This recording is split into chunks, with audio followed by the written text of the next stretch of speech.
Okay, now we are showing how to insert the SIM card. We need a 2G SIM card, but make sure the color toward the outside. Okay.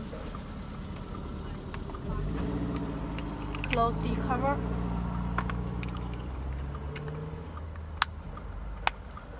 Okay, and now I'm showing you the part you need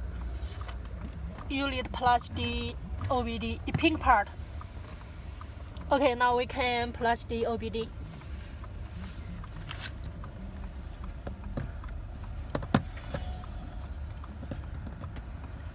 Okay. Okay, now.